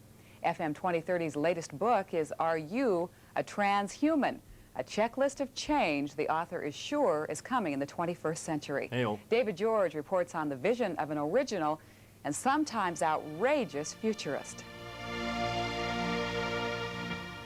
We began our interview with the man who calls himself FM 2030 at, of all places, a hospital. The same Atlanta hospital where he'd undergone emergency surgery just a few weeks earlier. FM says in the future, hospitals won't just fix our ailing bodies, they'll issue replacements. We will not only be able to replace very nearly any part, any malfunctioning part of the body, but we'll be able to do something infinitely more, I think, exciting. And that is, we just give the person a new body. Whole body. Whole body. Yeah, replacement body. One fell swoop or piece by piece? Well, either way, and probably both ways. FM says the number of people walking around today with transplanted organs, artificial limbs, and synthetic body parts is proof that the ultimate makeover is only a matter of time. You know, if we are able to build bridges and ships and even buildings that last for hundreds of years, why can't we build bodies that can last for hundreds of years? Or bodies that can be easily jettisoned or easily replaced? And I believe we will. But won't that increase the strain on a world already running out of room? FM 2030 says there's plenty of room left on Earth, thanks to technology that makes it possible for humans to build cities in the deserts and outposts at the poles and to live almost anywhere we want. And then there's always space. Okay, so I mean, FM 2030 is clearly missing the most important bit there, though. It's not about room. The Earth has a shit ton of space. It's about resources. Virgil says it's very wasteful. Yeah. Like, it's the resources. That's the problem I keep coming back to. And System Shock in its fictional world solves that, but I'm yet to see a transhumanist sincerely solve that issue. In the coming years and decades, we will spread out across, first, near-Earth space, low orbital, Earth orbital, obviously lunar things, Martian colonies and so forth, and later deep space, meaning beyond Mars. So space is really not a problem. Keeping in touch across the miles won't be a problem either if FM 2030's vision of the future comes true. He says satellite technology has already created the beginnings of what he calls a telesphere world, in which people won't just talk, they'll teleconnect. If one is teleconnected, one is plugged in, then there is no far or near. And what this is doing is recontexting the architecture of life on this planet. Teleconnection, he says, will mean more and more of us working outside the plant or office. He concedes some jobs, the ones that require the worker to be there hands-on, will still exist, though in fewer numbers, as machines take over more and more of what passes for work in the 20th century. But the need to drive to work every day and spend several hours there and then drive back, etc., that will probably phase out. In fact, I'm sure it'll phase out. Thanks again to telecommunication. Driving anywhere will be easier in the 21st century, FM. I'm trying to find you a date there, Schwartz says. Well, we'll find it afterwards because he's interesting. There's lots that he's said. 2030 says, thanks to cars with onboard navigation systems and highways with computerized traffic control. If that sounds like an old idea, it is. Safe distance between cars is maintained by automatic radio control. It's been around at least since this movie was shown at the World's Fair in 1939. More than 50 years, and we haven't followed through yet. That's right, we still haven't. Well, in part because the automobile was not such a heavy presence. It was not an intrusive thing. But now we have reached the saturation point, and I think we're going to begin doing something about it. FM 2030's primer on how to prepare for life in the 21st century contains checklists you can use to gauge how ready you are for life in the future. Though, Miguel, I should point out, this is not FM 2030's YouTube channel. You will learn what happened to FM 2030 in a quick moment. I will not spoil it for you. some readers may never be ready for the author's dismissive view of traditions and rituals. Here's what he says about weddings. Wedding ceremonies, these are rituals that allow two people to announce to the world that they now belong to each other. Weddings would be more honest if the bride and bridegroom peed on each other to establish their territory. Keep out, everybody, this is now my property. The idea is that we're moving away from ritual and from exclusivity and territoriality. We're growing more and more fluid, more and more global, more and more mobile. And in the process, less and less human? FM 2030 says yes. The fact that we're no longer of this planet only, and the fact that we're no longer confined to these bodies, leads me to foresee a time, very short, very, very shortly, I'd say in the coming 2-3 decades, when in fact by no stretch of imagination, by no stretch of definition can anyone be called human. We are already trans-biological, trans-solar beings, and therefore we are transhuman. And even transhuman is not our final destination.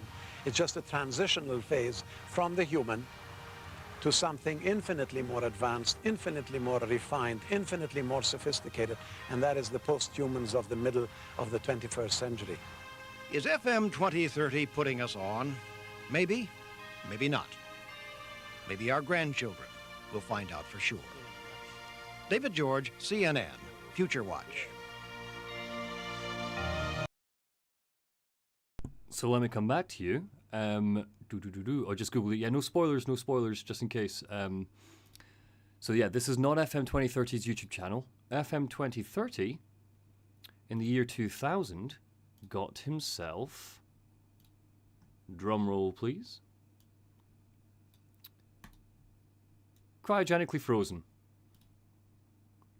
And his name is FM 2030 because he's planning to be brought back in 2030.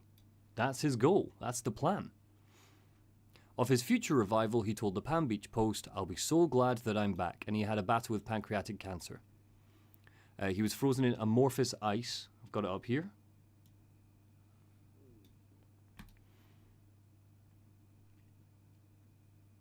New study challenges the notion that the atomic structure of glass is indistinguishable from that of liquid.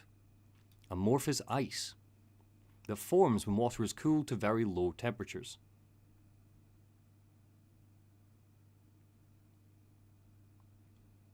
I'll get you one more. This is the whole proper thing about this. We're not looking at the Daily Beast now. What we're looking at is Farsight Futures Reviewed.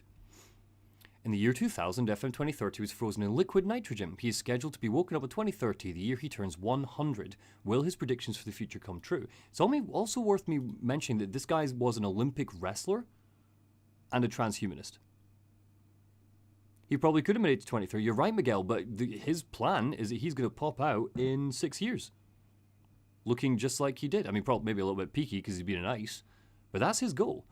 Can they get him out? Surely not. Surely he's dead in there. I'll just Google it. Can they thaw out FM 2030? Do we have that technology? Surely we don't.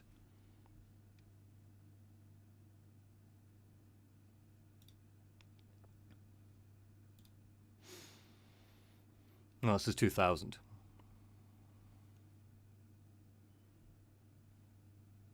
I'm a 21st century person who is accidentally born in the 20th, he says.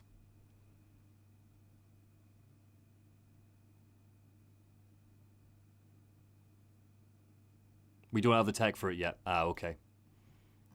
Do they still have his body? Presumably they must. They must still have it till 2030. at least. At Alcor, where FM is currently floating, neural preservation, having your severed head frozen in liquid nitrogen, will set you back around $80,000.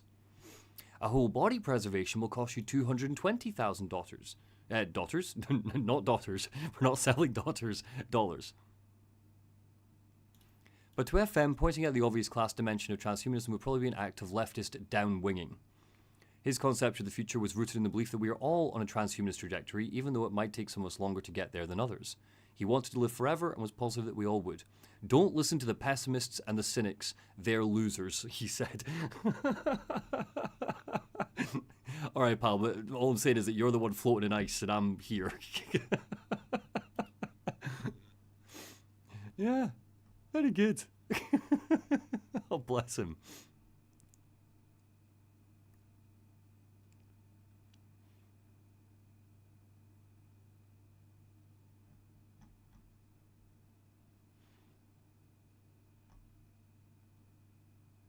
Yeah, just wanted to grab this, because I just think he's brilliant. I think he's ridiculous. He should have changed his name to FM 2077. They did some experiments on hamsters and thawed them with microwaves, but they didn't live long. Not something to research before bedtime. I won't, Dalgo. I won't do that on this stream. This is pretty spot on. Let me just nick this, because I'm sure I'll want to get a couple of actual quotes from him at some point. Great. Frozen on ice, lol.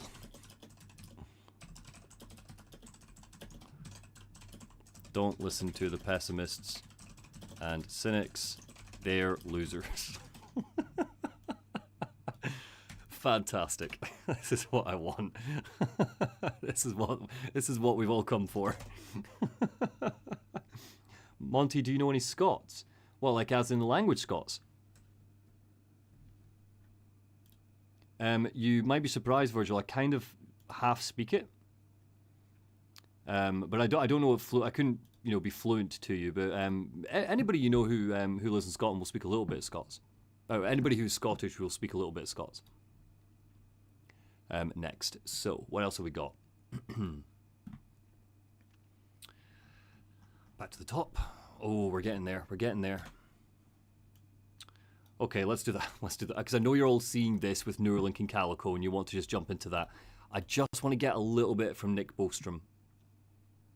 Actually, no. I want to get David Pierce talking about suffering.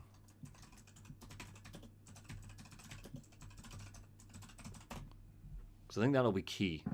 God, they're all going to be like 2-hour podcasts. Okay, I might do this tomorrow on my own. Oh, tell a lie. You want to create essentially a triple S civilization of super longevity, super intelligence, and super happiness. That's what I work for as a transhumanist.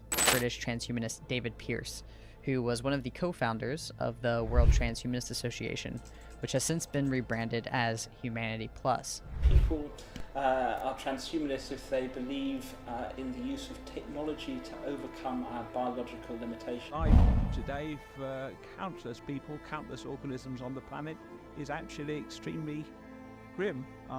Around 1 million people every year take their own lives. Natural selection did not design us to be happy.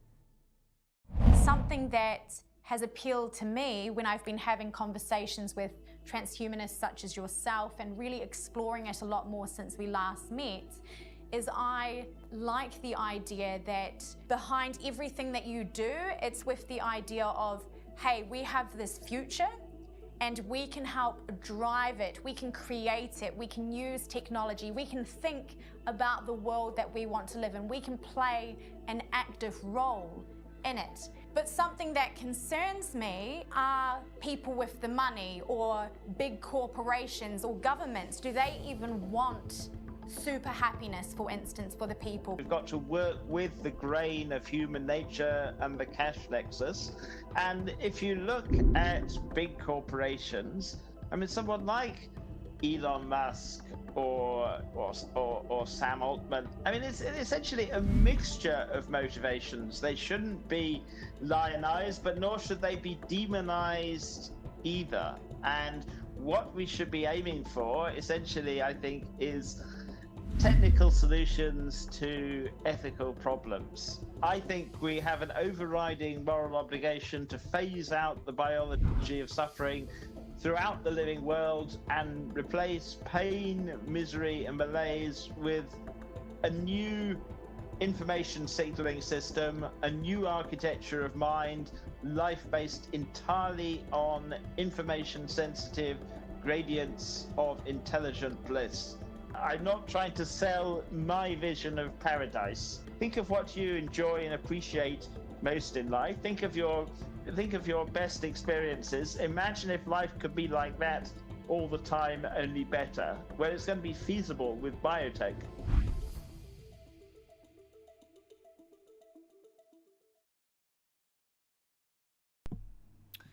Fair enough. Yeah, I think that's a good. I'm going to steal a little quote from that because again, I've got quite a bit of David Pierce buried in that document, just about things that he said in the past. But I wanted to get a little quote from him about suffering because that's pretty spot on.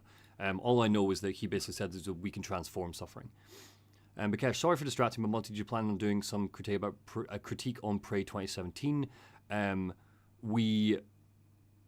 Yeah, I've been asked it before, Bikesh. I won't be, no. A, because I just don't care for it. I think the opening's brilliant. I think the rest of the game is fine. And as a result, I know that the people who would want me to talk about it, I don't think I would make the video you want me to make. And that's not fair on you, and it's not fair on me. So yeah, I'm not going to do Prey. I don't care much at all for Arcane's game design, to be honest. Very few of those games have ever worked for me the way that they're intended. I just want to get that line about suffering. I think that's good just to grab and hold on to. I will definitely be going back to David. Super longevity, super intelligence, and super happiness. That's what I work for. As you want to create essentially a triple S civilization. Unnecessary pain and misery. Yes, Akai, that's what I'm looking for. Let me see if I can find something else. There must be a decent interview with him. Yeah, perfect. Transhumanism suffering. That's the one we looked at. Oh, this is better. How can we fix the problem of suffering? How can we design a new architecture of mind? Life animated entirely by gradients of bliss. How can we extend a biohappiness revolution to the rest of the living world? How can we create a transhumanist triple S civilization of blah, blah, blah, blah, blah? Yep, stealing that, thank you. Let me get the link and pop you in. That's all I need from you right now, Nick. I will come back to you when we talk about suffering, because I'm going to pitch you against a couple of philosophers that will definitely disagree with you, pal.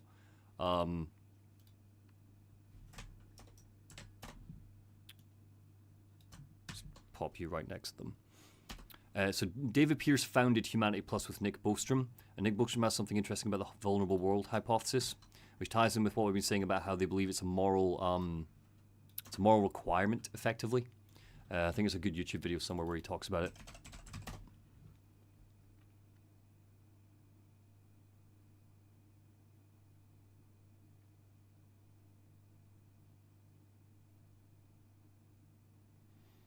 Velocigate says, I'm a doc candidate in clinical psych and I research cognition and emotion. This guy makes me want to scream into a pillow. Yeah, totally fair. Right, so let me get Nick Bostrom, Vulnerable World Hypothesis.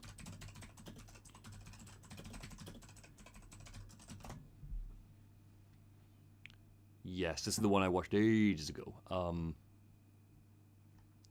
Was that the best one? He's also one of the transhumanists who believe that we need to start keeping a wee eye on AI. Nick Bostrom from Oxford University. We'll do all of this. And today I'll talk about the vulnerable world hypothesis. One way to think about human history is as the process of extracting balls from a great urn of inventions. You can think of these balls as possible technologies that can be discovered, different techniques. And throughout human history, we have reached into this urn and pulled out one ball, one invention after another. Now, we can see all of these balls lying around here, and for the most part, the effect has been positive.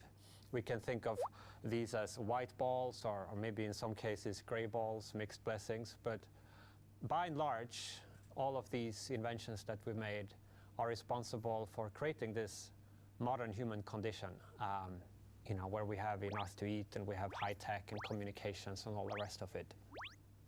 What we haven't so far done is to pull up a black ball, a technology such that it destroys the civilization that discovers it. But if there is a black ball in the urn, and if we keep pulling out balls from the urn, then eventually we will get to it. And whilst our civilization has developed a great ability to extract balls from the urn, what we doesn't have is the ability to put balls back into the urn. We can invent, but we cannot uninvent. So our strategy seems to be to hope that there is no black ball in the urn.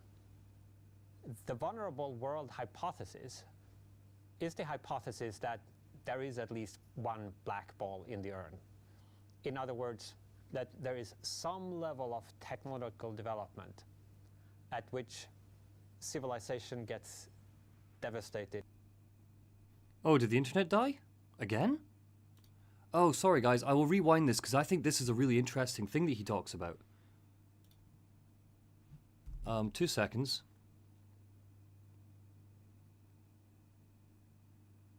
What's happened? Is it gone? Copyright got me? You joking? Surely not.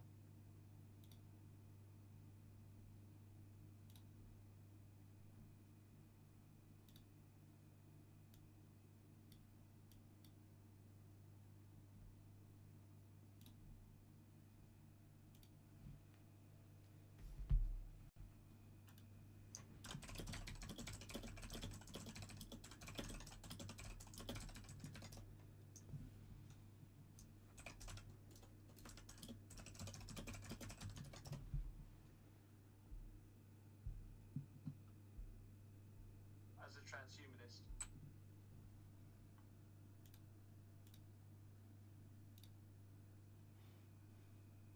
Oh, I see. Let me come off this, see if it comes back.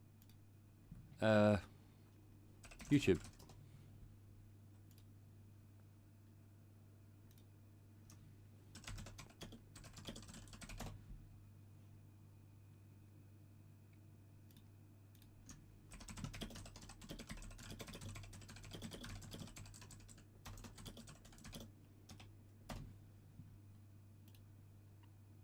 Okay, I don't know if the VOD will pick this up, but I'm still talking, and I'm just going to stop. We're going to start over with the new stream, and unfortunately we won't be able to talk about the vulnerable world hypothesis. That's annoying.